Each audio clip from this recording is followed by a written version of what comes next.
Thank you, Mr. President. Distinguished colleagues, the Philippines is now the country with the highest disaster risk in the world. The World Risk Report 2022 assessed the level of exposure, susceptibility, and the lack of coping and adaptive capacities of countries from disaster and climate risks and hazards, and we came out as the most vulnerable. This is no longer new to us. Year after year, we have ranked high among the countries most at risk of disasters and climate change, a reminder of both our natural situation and our vulnerability. Mulat na tayo sa epekto nito sa Pilipino at sa ating ekonomiya. Napawalang saysay ang dekada-dekada nating aksyon upang maitaas ang antas ng buhay ng bawat pamilyang Pilipino at mapalago ang ekonomiya dahil sa matitinding bagyo, tagtuyot, pagbaha, pagguho ng lupa at iba pang mga delubyot sakuna. Mula nitong Disyembre, may shear line na nagdulot ng baha sa Mindanao at hindi pa nga nakakabangon ay tuloy pa rin ang baha doon. Taon-taon, 506.1 billion pesos ang nawawala sa atin dahil sa mga sakunang ito. Katumbas na yan ang pinagsamang budget ng DOH at ng DSWD para sa 2023. Kung gaano man kalaking halaga ang matitipid kung tayo ay mas handa, ay maari na sanang mailaan sa iba pang nating pangangailangan. Unfortunately, climate events are not single unrelated disasters. With each devastation, our vulnerabilities multiply, reverberating through all aspects of human life and biodiversity and bringing us closer to multiple ecosystem points of no return. These effects have a feedback loop that makes succeeding effects much worse. Whenever we assess damage to crops and infrastructure from disasters, we fail to take into account the damage to ecosystems. Ravaged forests and coral reefs have much reduced capacity to provide services such as water retention, flood prevention, cultivar sources, air filtration, carbon sequestration. Due to sea level rise each passing day, we risk losing our coastlines and entire islands.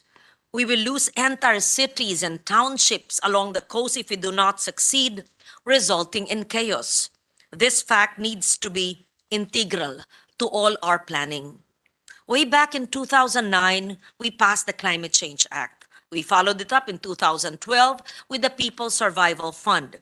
Despite their best efforts reducing requirements and assisting in proposal development, the Climate Change Commission has only been able to approve 1/3 of the initial allocation from 11 years ago. This fund should not be a wasted opportunity. Now, on our nationally determined contributions, our country needs climate finance to build our defenses and safeguard every Filipino from climate impacts. But we also need climate finance to transition our economy and society towards low carbon development and growth, the kind that would mitigate global warming and the intensity of climate change. Thus, in 2021, the Philippines submitted our Nationally Determined Contribution, or NDC, conveying a 75% greenhouse gas emissions reduction and avoidance target by 2030 for agriculture, waste, industry, transport, and the energy sectors. Of this target, almost 3% is unconditional, or it will be undertaken using domestic resources. The rest is conditional, or will be implemented through support for technology development and transfer, capacity building, and climate finance by developed countries as mandated by the Paris Agreement. We have an ambitious NDC despite our negligible contribution to global greenhouse gas emissions. But we need to look at these commitments as investment plans, a massive opportunity for us to have the long view, to modernize our sectors and transform our society past the climate crisis. Consider how we could make our industries and households run on cheap and renewable energy and not on imported fossil fuels, or how we could reinvent our car centric transport sector to deploy more inclusive, low carbon public vehicles and mass transport systems, or how agriculture can thrive on natural fertility and microbiomes not reliant on imports. Think of a life without disposables and planned obsolescence, and of reversing the pollution they bring to us and the living environment. Think of the sustainable practices and products that could become economic opportunities in a changed world. Change is inevitable, and we have to use the momentum of how fast things are changing to ride that tide and chart the direction of our nation's future. Now, on COP27, just late last year, world leaders and country delegations spent 2 weeks in November discussing the implementation of the 2015 Paris Agreement to keep global warming from breaching the 1.5 degrees Celsius from pre-industrial levels and providing support to vulnerable developing countries such as ours. It was already the 27th COP, Conference of Parties of the UNFCCC. While certain decisions or non-decisions are still lacking, the COP nevertheless made history as countries finally agreed to operationalize funding arrangements to address loss and damage. Finally, it took 30 years for the parties to the UNFCCC to reach this decision. But as they say, better late than never. We can now hope that the details are fleshed out and our situation as most vulnerable will open the tap for funds to come in to help us recover and shift to climate resilient development. This loss and damage fund cannot bring back what we have lost in terms of lives, livelihoods, assets, opportunities, but just like the post-war reparation, this will help get us on an appropriate development track. Loss and damage are now enshrined as a third pillar of climate action alongside mitigation and adaptation. I remember standing here 20 years ago, we would talk about mitigation, adaptation, now loss and damage.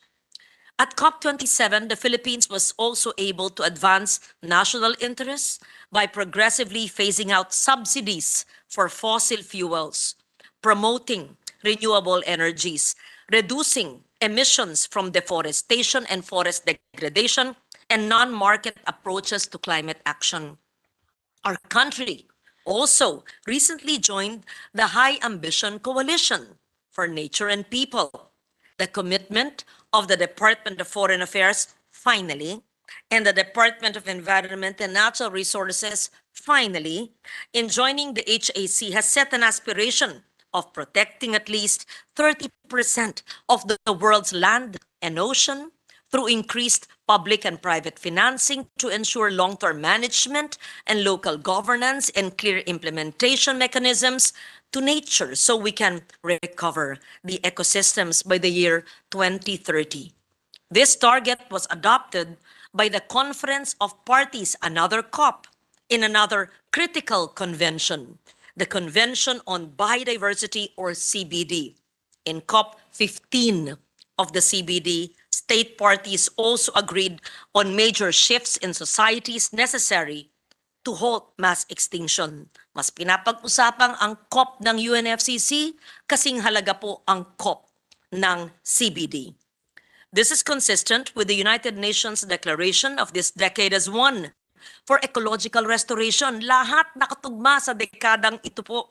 Not surprisingly, 2030 is a target for reaching as well our sustainable development goals. And I'm glad that our colleague is on the floor, chair of the SDG committee. We have very little time. I urge this august chamber to think about these goals in every piece of legislation that we craft as we transition to survive and thrive past the climate crisis. On this note, I wish to thank Philippine delegations for both COPs, headed by Environment Secretary Loizaga, representatives from the DNR, CCC, DA, DFA, DOE, NEDA, civil society for relentlessly pushing for better targets and making developed nations deliver on their commitments. But while I commend the delegations, I also urge our leaders to make good on their climate pronouncements. We are way past the point when we can pay lip service to mitigation and adaptation and still avoid blame. We all carry the burden of a just energy transition, but we in government need not just to pave the way, but to show the way. Mr. President, esteemed colleagues, our work in this battle against climate change, considered the greatest existential threat to all of humanity, continues. It is inextricably linked to the biodiversity crisis. There is no time to lose. And I want all of us, as legislators who pass laws, who conduct oversight, and allocate the budget, to embrace the critical role we play in this global climate emergency. Our work in the Senate and this 19th Congress will be a testament to our commitment to improving the lives of every Filipino and safeguarding our nation's future in light of the growing challenges amid this climate crisis. Buhay, kabuhayan, at kinabukasan ang nakataya. Hindi na pwedeng hindi kaya dahil kailangan. Mr. President, colleagues, the people have placed their utmost trust and confidence in all of us. Let us not waste this opportunity to do good, to do what is right, and in all our endeavors, imagine a different future past this twin crisis of climate and biodiversity collapse. Maraming salamat po. Mabuhay. Thank you very much, our Senate President Pro Tempore, Senator Loren Legarda.